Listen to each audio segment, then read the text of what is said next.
Lehman Brothers survived 158 years of American history. It survived the Civil War, the Great Depression, and 2 world wars. It did not survive a Tuesday morning in September 2008. On that morning, 4,000 employees arrived at work to find their access cards already deactivated. No warning, no meeting, just security guards at the door and a box to carry their things out in.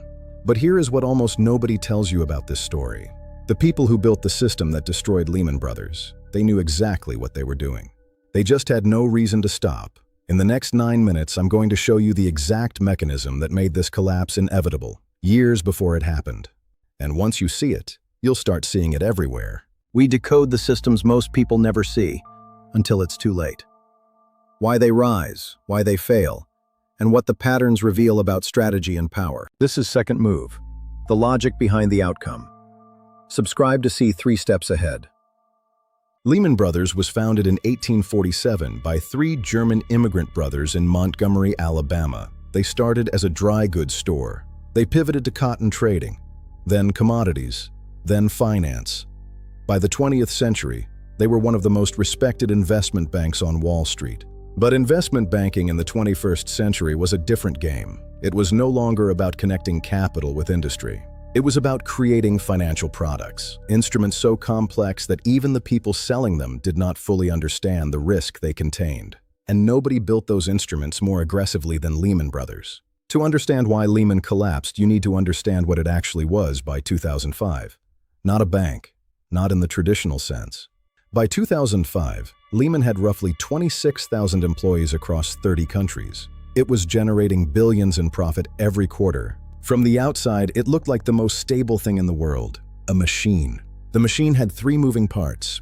Part 1, mortgages. Across America in the early 2000s, millions of people were buying homes. Many of them had no business receiving a mortgage.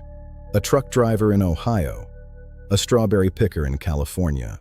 People earning $14,000 a year being approved for $400,000 loans. The banks gave them mortgages anyway. Why? Because the banks were not planning to keep those mortgages. They were planning to sell them into a single financial product called a mortgage-backed security. The logic was elegant. Part 2, the bundle. Those individual mortgages, thousands of them, were bundled together into a single financial product called a mortgage-backed security. The logic was elegant. Even if a small percentage of individual homeowners defaulted, the bundle as a whole would perform. Losses would be absorbed, risk would be distributed. Part 3, the rating. These bundles were sent to credit rating agencies to be assessed for risk. The agencies rated them. Most received AAA ratings, the highest possible, the same rating given to U.S. government bonds. This is where the machine became dangerous, because the rating agencies were paid by the banks that created the bundles, not by the investors who bought them. One senior analyst at Moody's later testified that internal emails explicitly warned about the conflict, that the models were wrong, that the ratings were inflated. The warnings were noted. The ratings were issued anyway. And Lehman Brothers, more than almost anyone else on Wall Street, went all in. By 2007, Lehman was holding over $700 billion in assets, supported by just $22 billion in equity. That is a leverage ratio of roughly 30-to-1.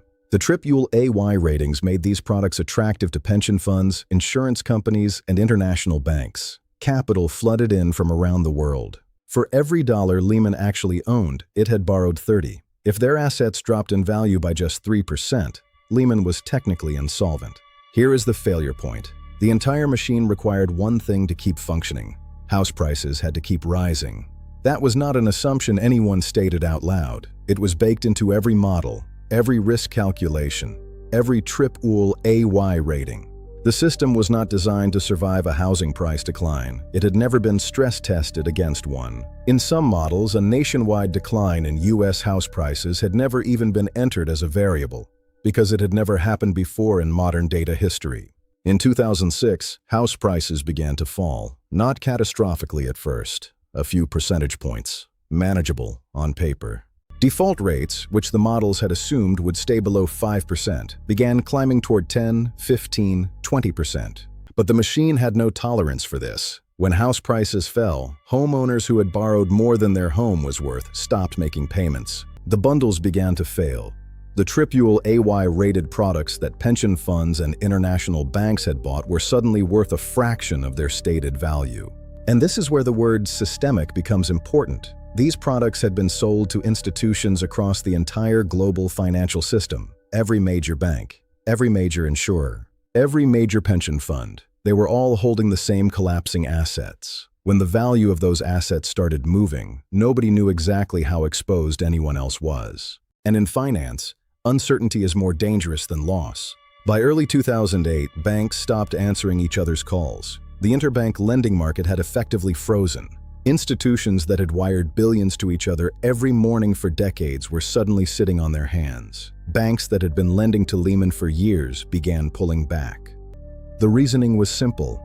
If Lehman's asset book was as exposed as it appeared, any money lent to them might not come back.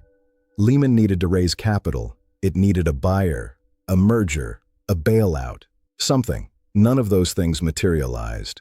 On the night of September 14, 2008, in a conference room at the Federal Reserve Bank of New York, the heads of every major Wall Street firm met to discuss a private rescue of Lehman Brothers. By midnight, the talks had collapsed. The government had made a decision, publicly framed as a principled stance against moral hazard, that Lehman would not be saved. At 1:45 in the morning on September 15th, Lehman Brothers filed for bankruptcy.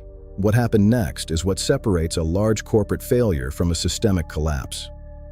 In the 72 hours following the Lehman filing, the global financial system began to seize. The CEO of one major European bank later said he arrived at his office that Monday morning and genuinely did not know if his institution would survive the week. A money market fund called the Reserve Primary Fund announced its value had fallen below $1 per share because it held Lehman debt. This had happened only once before in 40 years of money market history. Within hours, investors began pulling money from money market funds worldwide. $300 billion in withdrawals in a single day. The commercial paper market, through which corporations borrow money to cover everyday expenses like payroll, froze. That means companies couldn't pay their workers. Not because they were broke, because the pipes that moved money had stopped working. General Electric, AT&T, companies that had nothing to do with mortgages suddenly could not access funding. This is what a systemic failure looks like. Not a single point of collapse, a cascade through every connected node in the network simultaneously. Within 2 weeks, the US government had committed $700 billion in emergency bailout funds. Within a month, governments across Europe had nationalized their largest banks. 8 million Americans lost their jobs, millions lost their homes, and the people who built the machine, almost none of them faced criminal charges. Here is the pattern. The collapse of Lehman Brothers is taught as a story about greed, about reckless bankers, about a failure of regulation. Those things are true, but they are not the lesson. Most people stop at the villains. That's the comfortable version. It means the system was fine, just corrupted by bad people. The deeper lesson is structural. The system that collapsed in 2008 had a specific architectural property.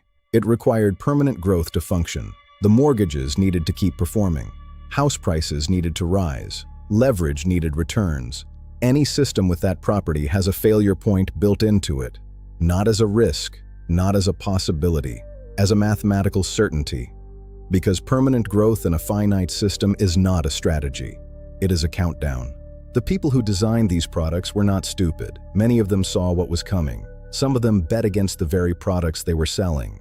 The system did not collapse because the people inside it were blind. It collapsed because the system's incentive structure made it rational for everyone to keep running it, right up until the moment it broke. That is the real architecture of the 2008 crisis. And once you see it, you will start seeing versions of it everywhere. In corporate structures, in political systems, in any organization that has confused the metrics of success with success itself.